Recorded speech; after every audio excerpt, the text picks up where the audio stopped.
The blood was the first thing I saw. Bright red against the white hospital sheets. A cruel reminder that my body had failed me again. Third time. Third baby. Third loss. The doctor's words blurred together. Not uncommon. No one's fault. Can try again. But all I could think about was how I was going to tell the Hamiltons that their grandchild was gone. Again. My husband Richard sat in the corner of the hospital room, scrolling through his phone. He hadn't held my hand. Hadn't cried. Hadn't even looked up when the doctor confirmed what we both already knew. "I'll call Mother," he said finally, his voice flat. "She'll want to know. Not, how are you feeling? Not, we'll get through this together. Just, I'll call Mother." That should have been my first warning. By the time we got back to the Hamilton estate, yes, estate, not house, because Margaret Hamilton would die before calling her 15,000 square foot prison a mere house. Word had already spread.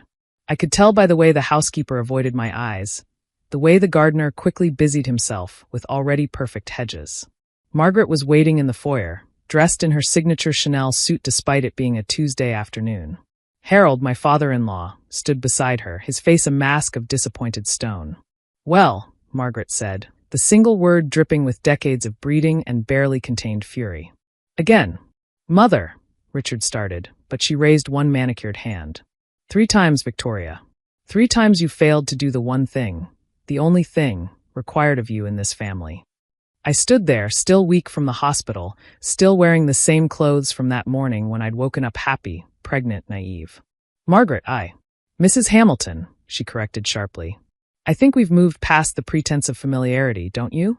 "Mother, please," Richard said, but it was weak, obligatory. He was already moving away from me, already aligning himself with his parents. 5 years of marriage, and he was still their puppet. "The doctor said we could try again," I offered quietly. "There's no medical reason." "Try again." Harold finally spoke, his voice like gravel. "With what? More of our money?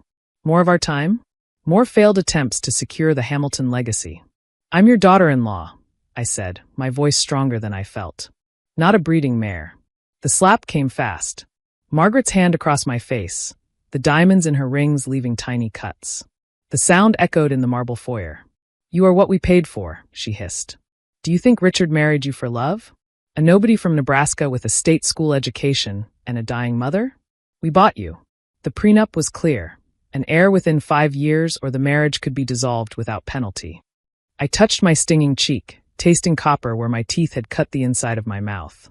Richard stood frozen, staring at the floor.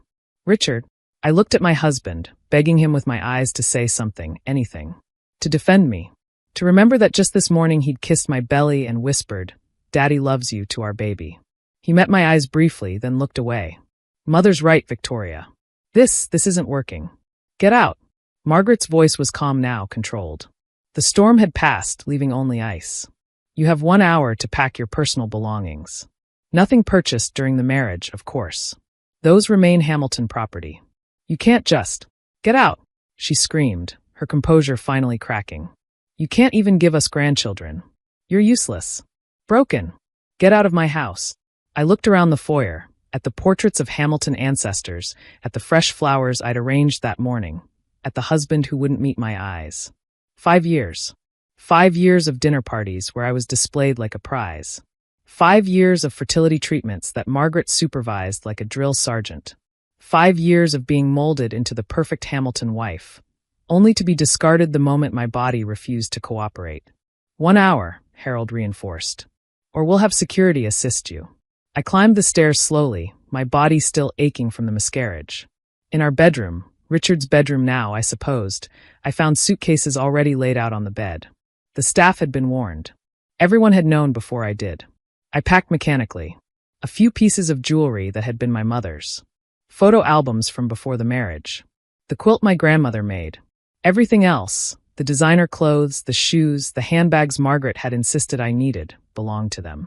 Richard appeared in the doorway as I zipped the last suitcase. "Victoria, I'm sorry it has to be this way. Are you?" I asked, not looking at him. "Or are you relieved?" He didn't answer. I dragged my suitcases down the stairs myself. No one offered to help. Margaret and Harold waited by the door like sentinels, making sure I didn't steal the silver on my way out. As I loaded the last box into my beat-up Honda, the car I'd insisted on keeping despite Margaret's horror at having, that thing in her garage. I remembered something. Oh, I said, turning back to the three of them clustered in the doorway. I almost forgot. I pulled an envelope from my purse, thick with documents. My prenup lawyer wanted you to have this. Margaret snatched it from my hand, tearing it open. I watched her face as she read, watched the color drain from her perfectly made-up face, watched her hands begin to shake. No, she whispered. This can't be. Harold grabbed the papers from her, his eyes scanning rapidly. His face went from red to purple to white in the span of seconds. What is it? Richard demanded, trying to see over his father's shoulder. The prenup, Harold said, his voice strangled. The amendment. From 3 years ago. Oh yes, the amendment. The one Margaret had insisted on when the first fertility treatments weren't immediately successful.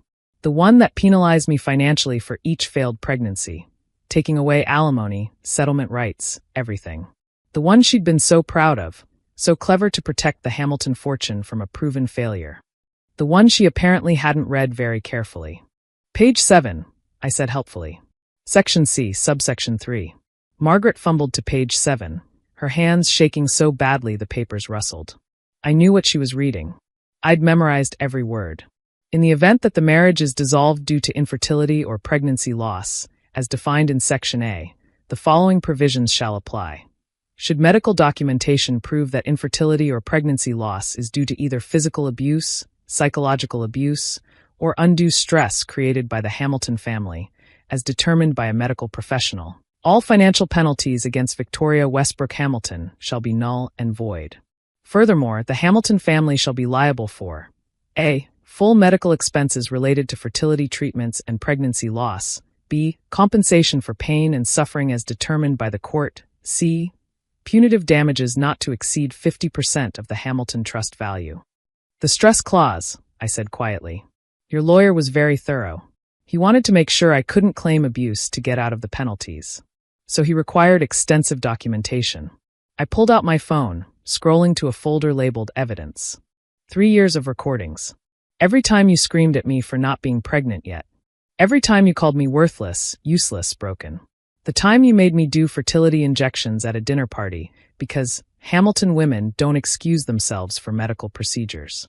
The time you told me my mother's death was convenient because now I could focus on what mattered. You recorded us? Richard's voice was weak. Your mother insisted I document everything, I said. Remember? She wanted records of every doctor's appointment, every treatment, every temperature reading. She created a monster of documentation. I just expanded the project. The security cameras, Harold whispered. Our own security cameras. Amazing quality, I agreed. Especially the one in the breakfast room that caught you throwing a plate at me when the second IVF failed. Or the one in the library that recorded Margaret telling me she should have found Richard a real woman instead of a barren wasteland.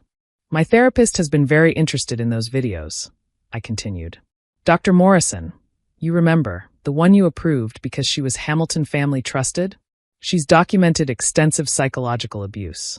Abuse that, in her professional opinion, directly contributed to my pregnancy losses. Chronic stress, you see, has a devastating effect on pregnancy. Margaret sank onto the porch steps, her Chanel suit crumpling. You planned this. No, I said honestly. I planned to give you a grandchild. I planned to be a good wife, a good daughter-in-law. I tried so hard to be what you wanted. But you couldn't even let me grieve.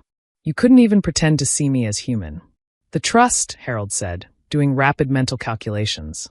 50% of the trust is $800 million, I supplied. Your lawyers were very clear about the trust's value during the prenup negotiations. They wanted to make sure I understood exactly what I was signing away. Ironic, really. You can't do this, Richard said.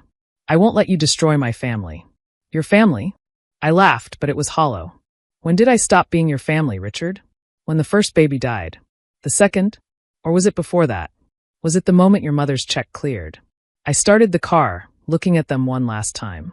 3 faces twisted with rage and fear and the dawning realization that their weapon had turned in their hands. My lawyer will be in touch, I said. Oh, and Margaret? You were right about one thing.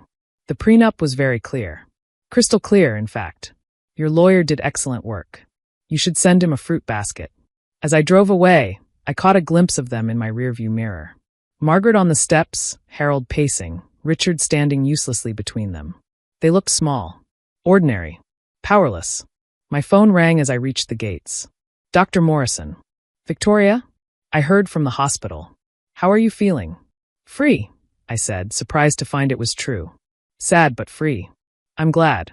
Listen, I've been thinking about your situation. With the stress removed, with proper support, there's no reason you couldn't have a successful pregnancy in the future. Your body's been through trauma, but it's not broken. You're not broken. I pulled over, tears streaming down my face. Not from sadness this time. From relief. Thank you, I whispered. Take time to heal, she said gently. All of this, the marriage, the losses, the abuse, it's going to take time. But you're stronger than they told you. Remember that. I sat there on the side of the road, watching the Hamilton estate disappear in my mirrors. 5 years of my life, 3 lost babies, and a fortune in therapy bills. But I was leaving with something more valuable than money. I was leaving with myself. The lawsuit would be brutal. The Hamiltons would hire the best lawyers money could buy. They'd try to paint me as a gold digger, a schemer who'd planned this from the beginning. But I had the truth on my side, and their own words, captured in crystal-clear digital quality. More importantly, I had something they'd never understood. I had the ability to survive loss, to endure pain, to get up every time I was knocked down. They'd called me broken, but broken things can be repaired. Broken things can become stronger at the mended places. I drove toward the city, toward the small apartment I'd already rented, toward a life that would be mine alone. No more Hamilton rules, no more Margaret's inspections, no more pretending to be grateful for the privilege of being abused. My phone buzzed with texts.